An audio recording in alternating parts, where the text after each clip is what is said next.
Everybody, welcome. X's and Knowles, presented by Knowles247.com. Trey Rowland, Adam Brown, Kevin Little today. Going to be detailing more of Florida State's transfer portal efforts on the offensive side of the ball, because that's kind of where they're getting commits. You're going to get a lot of offensive videos. That's kind of, they're just doing offense right now.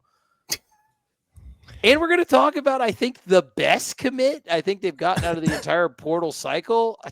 I don't know why I'm saying maybe. I think it's clearly their best one. Today we're talking about Texas running back Trey Weisner. He was Texas's leading rusher last year with 597 yards on the ground. In 2024, really nice year, 1,064 yards on the ground. He's averaging about like 4.6, 4.7 yards per carry. Really productive running back, a lot of really stiff competition. Guys, I'm interested to get right into the film and take a look at how we think he slots into this Gus Malzahn, Mike Norvell offense. You guys excited about this take? Mm-hmm. Yeah, this was the one that I was like, okay, that makes sense. And yeah, so we're gonna be watching through the full film. So some of these might be passing plays, and we'll kind of skip through those. And he's number 5, right, boys? Yeah. So he's a convincing fake. This is what really sells the. Hey, Arch, there you go, completing passes. Yeah. So I think some of the debate and some of the conversation was that you already had 2 running backs that you, in theory, felt comfortable with. So why go out and get another back? Why was this a priority? Why was this one of the a place where you thought you would spend money? But I think he's got a different kind of skill set than the other 2 guys you've got kind of headlining your roster. And it's been said too, Kev, we think that this may be like new running backs coach Cam Martin's ability to kind of put his fingerprints on the roster, a guy that does some of the things that he wants to do out of the running back position. Can we hand the ball off? He does get 18 carries eventually, I swear, according to the stats. They tried to throw the screen to him there in the last play, didn't end up working out. Then they throw it late to him. You seen him check down. Pass protection was decent earlier. Squared the guy up. Looks like he's physical and pass pro. It's all stuff that matters. Mm-hmm. Does he catch the ball out of the backfield much? He has 2 receptions this game. Okay. So it's not something that they really target him on. But he gets a couple a game. We know they like to try third wheel routes. Obviously, they got Chroma involved in the passing game last year situationally. Mm-hmm. So it's stuff you're going to see, so that he needs to be able to do that. They'll scheme him open, right? It feels like they are able to. There you go, right there. Makes him miss in the hole. That's a nice run. Yeah, really nice run. That's an all him kind of run. Mm-hmm. Yeah, they blitz the edge. This tackle doesn't see it, doesn't pick it up. Actually, great play call by Bandy. So you hear people say, "Oh, he's got contact balance." If you go back there, we'll see it from this angle better. You just see how he's able to stay on his feet through, somebody hitting him, somebody being at his feet and his ankles. That's what contact balance kind of means. Yeah, that's a really nice run. You can see, I think he's a little bit more, direct snap action. Oh, we love that. I think he's a little bit more of a, an agile back compared to Singleton, who's more of a straight line runner, or Chroma, who's more of a, phone booth kind of guy. Well, didn't Brendan say he graded out better on like outside zone type runs as opposed to? Yeah, that seemed to be a difference where it almost like, I think some of the linemen as well, so guys that we'll be talking about in future videos, teaser, I think they also graded out better on outside zones. So it'll be interesting to see if they, the percentage of usage of that play kind of flips from what is tradition. I don't know. It seemed deliberate. Yeah, I think if you're looking at Ashton Daniels as your at quarterback, you're looking at a more mobile guy, someone who you really want to get their legs involved in the offense. And so it makes sense that, kind of these outside zone bash reads, back away reads, where the running back is essentially running an outside zone look and the quarterback is running up inside, either with a counter or an inside zone read option kind of deal.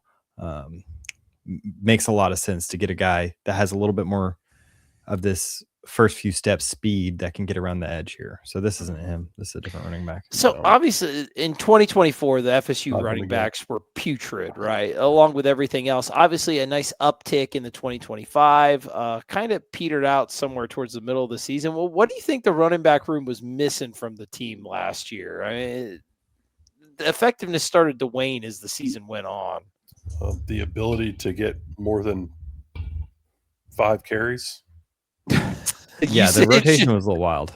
Yeah, the usage was just insane. Like it didn't make a whole lot of sense. Here he is motioning. It just didn't make a lot of sense. It's tough to get for anybody to get any kind of rhythm. I don't know. Chroma looked like he was constantly trying to find the home run instead of taking what was there. And I'm not sure he necessarily fits in the inside zone scheme. And we kind of talked about that last year when we broke down his huddle tape. For all the balance that he has, he kind of lacks lateral agility, which you kind of need to be able to get in and out of holes in inside zone schemes. And then, Singleton was a nice story, made a lot of plays, but again, it was like he was there and he was making plays and then disappeared, and they yanked didn't him. make a whole lot of sense.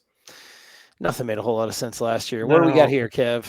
So it looks like outside zone, and this end for Vanderbilt wins. He closes this off, and you can see Weisner doing a good job of working back through his read. So he sees the end cut off. He cuts back. He finds his way all the way back to this cutback lane.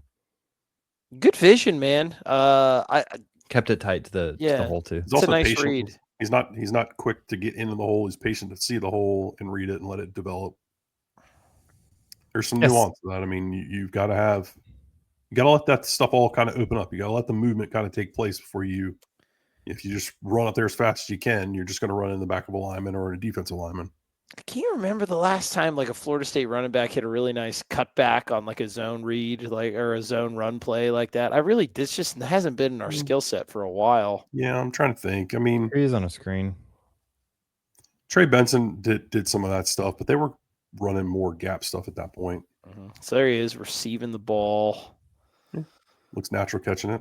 Yeah, it doesn't blow you away with the speed, but it's the vision, the agility, the ability to read the play. Yeah, he doesn't look like the most explosive back in the world, like as far as like running away from people. But I really like what he does inside the box. Yeah, I don't think he's there again. Yep. I don't think he's going to bowl you over either. So I don't think he's not like a power back. He's not necessarily a speed back, but he's someone who just reads the ball well. So he jumps out to C gap here and then back into B gap, which in theory sets this up. If these blocks hold, you're setting up this block and you've got a one-on-one with the safety. He's kind of got a great wall there. The tight end just whiffs. Yeah, the tight end. Yep. But he sets this up perfectly to get 5-6 yards on first down.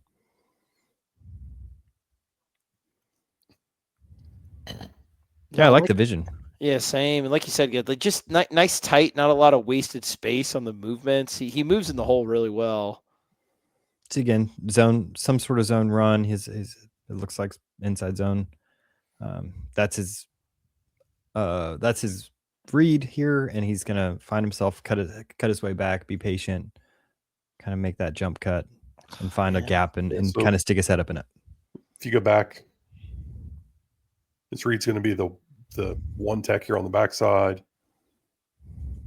He gets flow that direction and a win, so then he's taking it back. So this guy, he sees this flow, brings it back. Then his eyes are immediately to the backside edge, out the back door. Yeah, that was a nice cut to see that tight end kind of get beat across the face and take it all the way back over here. It's a nice cut. And then to be able to stick your face up in there and get 7-8 yards, Yeah, that's where Kerma's got to really develop. Taking the yards that are there, that's a play he would have tried to keep breaking outside. Keep pressing. He just put his head down and said, okay, this is more of an arm tackle than a square up. I can get 5 out of this. There's a pass pro. Yeah, this is a running back that'll keep you ahead of the chains. And I just think every back on their roster lacks that jump. Ooh, tough, dude. Yeah, they don't have the agility. Guys in the that hole. can stay square and be patient into the hole, but they lack that lateral jump to get into, set up, and then back out of, or, etc. Mm-hmm. Tough, dude. That pass block was tough. Yeah, that was a good pass block. So we got here. Oh yeah, dude. All right, brother. Yeah, he's got a really good feel for the open gap, and he finds the hole and he hits up in there, right? I think there's a lot of guys that would try to pull this or not be as confident with finding that gap. He reads the leverage really well. Yeah. He sees the force player there, forcing it back inside, and he says, okay, that's fine. Yeah, but he runs this out just as long as he needs to set up these blocks. Yeah, I want to reiterate, this is by far the best guy they've gotten out of the portal. Is this a guy that you are legitimately excited about? Oh yeah, 100%. Same. It's nice. No caveats. This is a good take. Yeah, the only caveat is you're spending even more money on a running back room, and the question mark is how does the rotation work, right? That was the caveat is how many times you're going to be able to hand the ball off to this guy when you're down 17-0 off rip because of that defense. That's true too. I don't know. Maybe he can play safety. I love the vision. Two-way. I mean, he's just finding extra yards, right? Every time you hand him the ball, it's 2 or 3 more yards than you were thinking it would be, right? Dude, there's nothing here. Mm-hmm. I mean, Kev, these are the type of running backs that it seems like Florida State always plays, man. They always get positive yards. They're always ahead of the change. They're always just moving the drive forward. Like, these guys are a pain. Like, a running back like that's a pain in the ass to play. Yeah, that's a great pass pro. He's tough, dude. He's going to step up, ID the mic, square this dude up. Boom. Stays with it. Keeps his feet moving. Great. Right. A lot of people do this. Now you've got a 6-man protection. You got to keep the running back in. They identified this guy as the mic, as essentially the guy that the offensive line is going to leave unblocked. That's the running back's responsibility. Does a good job picking it up. Yeah, great pass pro. Yeah, he just does everything really crisply and professionally. Outside zone. Still tries to get positive yardage even when there's nothing there, right? He gets a yard, half a yard, whatever. It's not there. I think there might have been a cutback lane he missed. Right. So there. Yeah, but honestly, I mean, so he should be reading end to tackle here. So end being patient there. The end's got that leverage. I think what he sees is the D tackle. Or the D tackle leverage inside if you let it play a little bit more. Oh yeah, there. So I think he's saying it, thinking, okay, I got to bounce this. Yeah, he's following the technical read. Yeah, he sees this face here, and now he jump cuts here. Yeah, you're right, AB. He's just reading it. Still falling forward, positive yardage. Right, not in display. I mean, I think we've seen enough of the film. I think very productive runner, very natural runner. The agility, the lateral agility, the jump cut stuff, the read, it's really good. Florida State hasn't had a great reader at the running back since maybe who's the last guy who has had pretty good eyes at running back at Florida State? Trayshawn Ward, maybe. Yeah, I mean Ward. He's like Ward, but a little bit more athletic. Yeah, for sure. Which I mean, Trayshawn Ward was a great college running back. So, and his problem was athleticism. His problem was he had no offensive line either. That's true, guys. Great take, FSU. No notes. We're positive. Revel in it while you can, because actually, we're going to do some more offensive videos. Never mind. Great take. They took the right Texas running back. This guy is going to be productive in this offense next year. I really, really like it. That's kind of all I got to say, man. I liked it when I heard it, and I like it just as much, if not even more, watching what the guy can do. Really, really productive, professional, polished running back. Yeah, I agree. I concur completely. Cool. All right. Well, we're going to catch you guys on the flip side. Listen, that's us. X's and O's on Knowles247.com. We're coming at you next. Our next video is going to be on some offensive linemen, so stay tuned for that. We love you guys. For all your news and notes, Florida State related, hit Knowles247.com. A lot of great happenings happening right now on that site, so get over there and see what's going on. Love you. Keep chopping.